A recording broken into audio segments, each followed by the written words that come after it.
Hello বন্ধুরা, আশা করি আপনারা ভালো আছেন, সুস্থ আছেন। আমি doctor Abu Sattar, Assam Bangla health tips চ্যানেলের পক্ষ থেকে নিয়ে আসছি আজকে একটি টপিক। সেই টপিকটি হলো আঙ্গুলের ফাঁকে ঘা বা হাজা ঘা।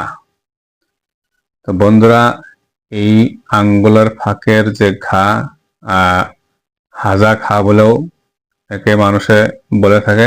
তো সেই হাজা ঘা বা আঙ্গুলের ঘায়ের যে ঔষধ বা রোগের বিবরণ, সেই বিষয়ে আপনাদের সামনে আমি এখন বলতেছি। আপনারা খুব মনোযোগ দিয়া ভিডিওগুলো দেখবেন, স্কিপ করে দেখবেন না। যদি স্কিপ করে দেখেন তাহলে আপনারা এই ভিডিওর মূল বিষয়গুলি আপনারা ভালো করে বুঝতে পারবেন না। তো বন্ধুরা, শুরু করা যাক। আঙ্গুলের ফাঁকের যে ঘা, তার বিবরণ: অধিকক্ষণ পানিতে থাকা বা কাদা মাটিতে কাজ করা বা সাবান দিয়ে বা সাপ দিয়ে কাপড় কানি ধোয়া বা বর্ষায় জলে বেশি করে ভিজে হাত ও পায়ের আঙ্গুলের ফাঁকে এক প্রকার ঘা হয়, আর সেই ঘাকেই আঙ্গুলের ফাঁকের ঘা বা হাজা ঘা বলে আমরা বলে থাকি। তো বন্ধুরা, যাই হোক, এটা কিছু কিছু মানুষের দেখা যায় বংশগত কারণেও এই হাজা ঘা বা আঙ্গুলের ফাঁকে ঘা হয়ে থাকে। তো বন্ধুরা, এর যে হোমিওপ্যাথিক ঔষধ রয়েছে, কয়েকটি ওষুধ রয়েছে। তো আমি আজকে আপনাদের সামনে 3টি হোমিওপ্যাথিক ঔষধ এবং তার সঙ্গে একটি বায়োকেমিক ঔষধও রয়েছে, সেই ওষুধগুলি নিয়ে আপনাদের সামনে এখন আমি আলোচনা করব। বন্ধুরা, এর যে প্রথম এই হাজা ঘায়ের বা আঙ্গুলের ফাঁকের ঘায়ে যে ঘা হয়, তার যে প্রথম হোমিওপ্যাথিক ওষুধ রয়েছে, সেই ওষুধটির নাম হলো অ্যাসিড নাইট্রিক 200। তো এই অ্যাসিড নাইট্রিক 200 এর কিছু লক্ষণ রয়েছে।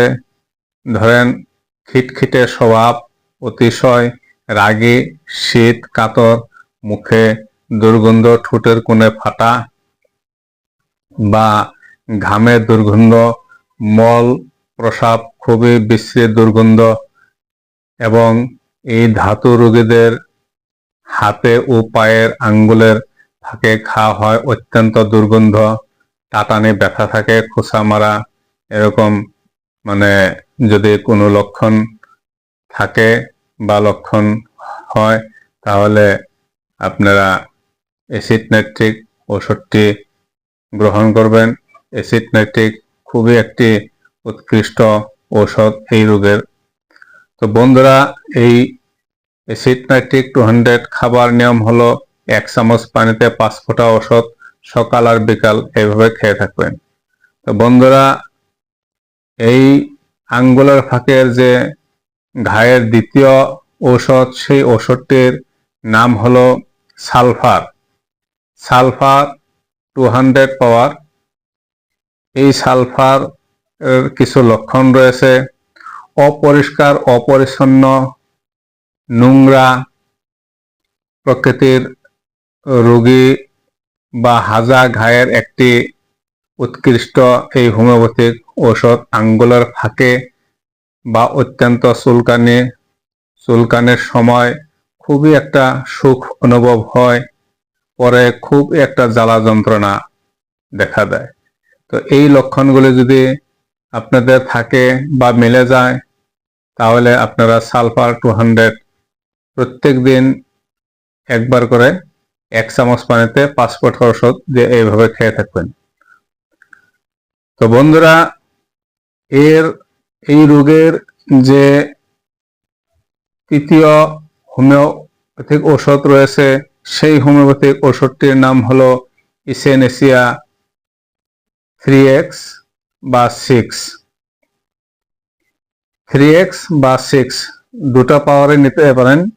তো বন্ধুরা, এই ঔষধটির যে লক্ষণ রয়েছে, হাতে পায়ে আঙ্গুলের ফাঁকে ঘা, অত্যন্ত দুর্গন্ধ ও টাটানি ব্যথা থাকে, চুলকায় ইত্যাদি লক্ষণ যদি থাকে, এই ঔষধটি খুবই একটা উপযোগী ঔষধ, হোমিওপ্যাথিক অব্যর্থ হোমিও ঔষধ এইটা।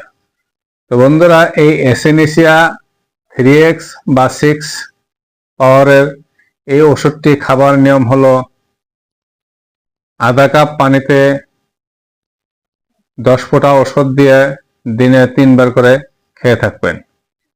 তো বন্ধুরা, এই হোমিওপ্যাথিক ওষুধের আরেকটা যে বায়োকেমিক ওষুধ রয়েছে, সেই বায়োকেমিক ওষুধটির নাম হলো natrum sulph. Natrum sulph 12x। এই ওষুধটির কিছু লক্ষণ রয়েছে। আঙ্গুলের ফাঁকে ঘা, জলে বা পানিতে ভিজলে রোগের বৃদ্ধি হয়, আর বৃদ্ধি হলে সেই লক্ষণটি যদি আপনাদের থাকে, তাহলে নেট্রাম সালফ খুবই একটা উপকারী ঔষধ। আপনারা 12x ঔষধটি খাবার নিয়ম হলো 4টি করে ট্যাবলেট দিনে 2 বার গরম জলের সাথে খেয়ে থাকবেন।